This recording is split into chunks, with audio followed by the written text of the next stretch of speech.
তাই খালি প্যাং প্যাং প্যাং করা হতো না, খালি অনলাইন দেখে তাকবীর দেন, লিল্লাহি তাকবীর। আমি কই ফাতেমার ওয়াজ, হ্যাঁ কই আমার বিয়ে হবে। আহা, আল্লাহ হেফাজত করো, সকলে পড়ে আমিন। তো যেটা বলছিলাম, ফাতেমা রাদিয়াল্লাহু তাআলা আনহা যেদিন মারা যাবেন ইন্তেকালের দিনে, এটা আমার শেষ হাদিস বলছি, মুরব্বীরা একটু কান খাড়া শুনবেন যেন আমি পুরস্কারটা দিতে খুব সহজ দিতে পারি। বসে আছেন ঘরের বাহিরে বারান্দায়। আচ্ছা, আমরা ফজরে এখানে কালা রুটি খাই, তাই না? কালা রুটি খাই সকালে। কি খান আপনারা? কালা রুটি। ভাই কালা রুটি যে কি স্বাদ, কঠিন স্বাদ, সেই স্বাদ। আর চাপায়ের গোদাগাড়ির মানুষ একটা কালা রুটি খায় সকালে, দুপুর পর্যন্ত আর কিছুই খায় না। বাপরে বাপ, এই যে খেয়ে বের হয়, এটাতে একটা শক্তি আছে, আপনি যাই বলেন। আর কালা রুটি যে খায় তার সঙ্গে কেউ শক্তি দিতে পারবে না, ঠিক কিনা বলেছে বলবে। তো ফাতেমা রুটি বানাচ্ছে, তখন রুটি বানানোর একটা ট্রেন্ড ছিল, রুটি বানাচ্ছে। হঠাৎ করে আলী আসছে, দেখছে ফাতেমা রুটি বানাচ্ছে, বসে আছে। দেখছে যে ফাতেমা রুটি বানাচ্ছে, বাট দুই চোখ দিয়ে পানি পড়ছে, দুই চোখেই পানি। আলী বলছে, আরে আরে আমার বউ কাঁদতেছে কেন, বউয়ের চোখে পানি কেন?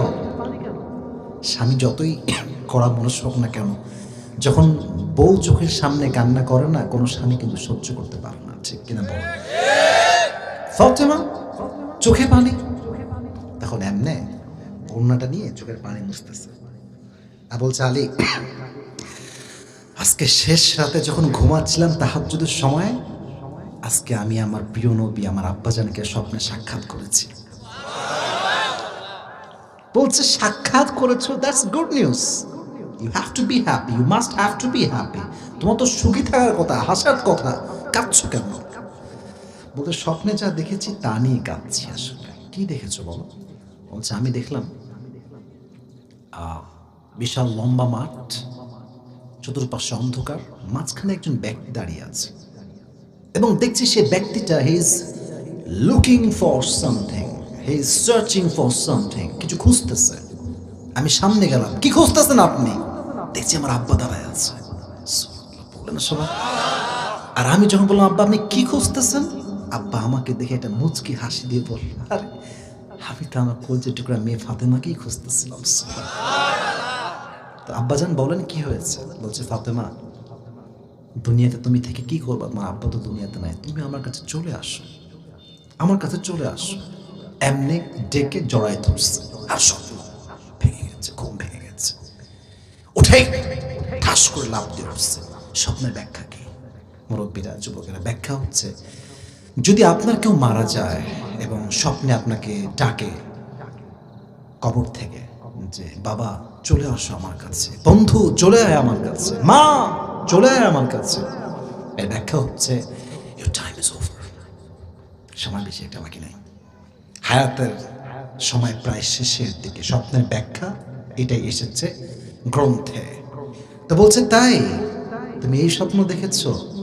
এটা শুনে আলীও কান্না, আলীও বাচ্চার মতো হাওমা করে কান্না করছে। বলছে, ফাতেমা কয়েকদিন হলো প্রিয় নবীকে হারালাম, তুমি চলে যাবে আমার থেকে, বিদায় নিবা, হাসান হোসেনের কি হবে?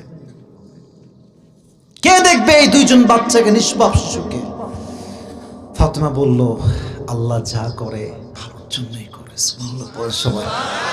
নিশ্চিত এখানে কোনো there is some khair, অবশ্যই ভালো আছে, একটু অপেক্ষা করো, আল্লাহর ফয়সালা আসবে। তো বলছে, দেখো আমি তো চলেই যাব, তোমাকে আমি 3টা ওসিয়ত করতে চাই। গোদাগাড়ি মির্জাপুরের ভাইরা, কয়টা ওসিয়ত? নাম্বার 1 ওসিয়ত হলো, হে আলী, আমি তোমার স্ত্রী হিসেবে অনেকদিন রোল প্লে করেছি, তোমার স্ত্রী হয়ে তোমার সঙ্গে অনেক অন্যায় করেছি, অনেক জুলুম করেছি, অনেক অবিচার করেছি। দয়া করে মেহেরবানি করে তুমি আমাকে তোমার স্ত্রী হিসেবে যে ভুল হয়ে গিয়েছে, তুমি আমার সমস্ত ভুলগুলোকে আল্লাহর দিকে তাকিয়ে মাফ করে দাও। সুবহানাল্লাহ পড়ে। আলী বলছে, তুমি আমার কাছে ক্ষমা চাচ্ছ? আমি স্বামী তোমাকে সাক্ষী দিচ্ছি, আমার পৃথিবীতে আমার স্ত্রী তার মতো কোনো নারী আমি দ্বিতীয়টা কখনো আমার জীবনে দেখি নাই। এবং তুমি কেন ক্ষমা চাচ্ছ? হক নষ্ট করেছো তাই? আরে না না, তুমি আমার প্রত্যেকটা হক যা ছিল তার চাইতে বেশি আদায় করে দিয়েছে। সুবহানাল্লাহ পড়েন সবাই। বলো 2 নাম্বার ওসিয়তটা কি? কয়টা ওসিয়ত ছিল? 3টা। 2 নাম্বার হচ্ছে যে আমি যখন মারা যাব একটা কাজ করো। ভাই মেয়েরা তো আমার ওয়াজ শুনতেছে মনে হয়, মেয়েরা কোন দিকে আছে? ওই সাইডে। আচ্ছা আচ্ছা, আমি বোনদেরকে সম্মান দিয়ে বলছি, বাংলাদেশ হচ্ছে এমন একটা জায়গা, মানে ওয়াজের মাঝখানে স্মরণ আসলো, কোন ছেলে যদি 4টা প্রেম করে, বাহ ইয়ার বহুত अच्छी बात है, স্মার্ট, 4টা পটায় ফেলছে, 2টা বিয়ে করলে এবে লুচ্চা বেড়ে লুচ্চা। কথা আসতে কিনা জোরে বলেন, ঠিক কিনা যুবক ভাইরা?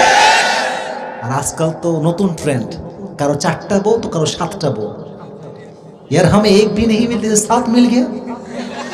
আজীব কথাবার্তা। অনেক যুবক একটা বিয়ে করতে জীবন পার, আর আজকাল চোখের সামনে 7টা বিয়ে 4টা বিয়ে। আছে না নাই? 4টা পর্যন্ত ঠিক আছে, বাট 7টা যদি কোনো যুবক বিয়ে করে, তারা এই প্রত্যেকটা মিলন যা করবে সে তার স্ত্রীদের সঙ্গে জেনা হবে, জেনা হবে, জেনা হবে, জেনা হবে। ঠিক কিনা বলো যুবক ভাইরা? মানে ফাইজলামি করতে করতে বাঙালি যে কি আবেগের বাঙালি ভাই, আমি কোনো বোঝানোর কোনো ভাষা নাই। 7টা বিয়ে করছে তো বলছে ভাই কেন 7টা বিয়ে কেন করলেন? বলছে যে আমার আব্বার অনেক ইচ্ছা ছিল যে আমার অনেকগুলো বউ হবে। আজীব কথাবার্তা। তো 7টা বিয়ে তোমায় কে জায়েজ বললো? 4টা পর্যন্ত রাখা জায়েজ আছে, বাট যে 7টা বিয়ে করেছে বুঝতে হবে দাল মে কুছ কালা है, मतलब अच्छा नहीं है। ঠিক কিনা বলো যুবক ভাইরা? বিয়ে করবা সাবধানে, কারে করছো, কোন মেয়েকে করছো, কোন বংশের মেয়েকে করছো। বিয়েটা 3 দিনের প্রেম নয়, এটা পুরো জীবনের ব্যাপার। যারা একটা বিয়ে করবা, শেষে গিয়ে মাথায় গিয়ে শেষ কি করলাম, কারে বিয়ে করলাম, জীবন যেমন তামা হয়ে গেল আমার। ঠিক কিনা বলো যুবক ভাইরা আমার? তো বলছে আলী, আমি মরে গেলে একটা ভালো মেয়ে দেখে বিয়ে করে নিও, তবে একটা শর্ত আছে। যাকে বিয়ে করো শর্ত দিয়ে দিবা যে আমার 2টি সন্তান আছে, হাসান এবং হুসাইন, খবরদার কখনো তুমি আমার স্ত্রী হিসেবে আমার 2 কলিজার টুকরা সন্তানকে 1 বিন্দু পরিমাণ আমার সামনে আঘাত করতে পারবে না। সুবহানাল্লাহ। 2 নাম্বার ওসিয়ত। বলছে ঠিক আছে বিয়ে করি কিংবা না করি, বাট তুমি শিওর থাকো আমার হাসান এবং হুসাইনকে আমি বেঁচে থাকতে কেউ কখনো তাদেরকে স্পর্শ করার কোনো সাহস পাবে না। সুবহানাল্লাহ। তো এবার 3 নাম্বারটা, 3 নাম্বারে আমার হাদিসের মূল মেসেজটা আছে। 3 নাম্বার পয়েন্ট এসে বলছে পারবা তো, পারবা তো, টাফ তো, কঠিন তো, পারবা তো? বলছে হ্যাঁ অবশ্যই পারবো। তুমি আমার বউ, পারবো না মানে? বলছে আমি মরে গেলে খবরদার আমার জানাজাতে কাউকে ডাকবা না। তুমি হবা, you will be the imam of my জানাজা and my son they will be the মুসল্লি। তুমি হবা ইমাম, তারা হবে মুসল্লি। 3 জন থাকবে, আর বাদ কেউ এলাও না, কেউ আসতে পারবে না। আলী বলছে আর এটা পারবো না, এটা পারবো না। তুমি নবীজির একমাত্র কলিজার টুকরা মেয়ে, তোমার জানাজায় কেউ আসবে না, এটা আমি কেমনে সহ্য করবো? সবাই আসবে, দোয়া করবে নবীর মেয়ের জন্য। বলছে না না না না, আমি রাজি না। কেন? বলছে আমার পুরো হায়াতে জিন্দেগিতে, পুরো জীবনে কোন পুরুষ আমার দেহের চামড়ার একটা অংশ কখনো দেখে নাই। আস্তে সুবহানাল্লাহ বলুন আপনারা। চামড়ার কোনো অংশ কেউ দেখে নাই। আর আজকালকার মেয়েরা চামড়া দেখায় তা না, টিকটক ভিডিও করে যুবকদের চরিত্র এবং চোখ 2টা নষ্ট করে দিয়েছে না। আমার প্রিয় বোনেরা, ये दिन नहीं है और भी दिन बाकी है। এই 3 না, আরো দিন আছে। আপনি মরবেন আর আপনার অ্যাকাউন্টে সব উলঙ্গ ভিডিও থাকবে। মরে যাবেন, কবরে দাফন হবে, যতবার যুবকরা আপনার ভিডিও দেখবে ততবার আপনার আমলনামায় জিনার গুনাহ অ্যাড হয়ে যাবে। ঠিক কিনা বলো যুবক ভাইরা? খবরদার কাউকে ডেকো না, তুমি হবা ইমাম। এখন বউ বলেছে, আবার শেষ মুহূর্তে কি করবে আলী? তো বলছে ঠিক আছে থাকলো, এটাই আমি করবো, যাও। শেষ। আলী বাইরে গেলেন একটু কাজে, এসে শুনলেন যে মাই ওয়াইফ হ্যাজ গন। শেষ। ফাতেমান নাই। আলী নিজেকে সবরে রাখলেন, সবাইকে ডাকলেন না, নিজেই সব কাজ করলেন। সন্তানকে ডাকলেন যে তোমার মায়ের ওসিয়ত, কাউকে ডাকা যাবে না, তোমরা হবা মুসল্লি, আমি হব ইমাম। জানাজা শুরু হয়ে গেল। জানাজা যখন শেষ, একটা খাটিয়া যখন আমরা কাঁধে নেই, খাটিয়ার সব মিলে কয়টা পা থাকে? আচ্ছা বলেন তো, ইমাম এবং মুসল্লি মিলে এখানে লোক আছে কয়টা? তাহলে একটা কাঁধ কিন্তু ফাঁকা ফাঁকা। যখন কাঁধ ধরেছে, একটু আমার কাঁধের দিকে তাকান।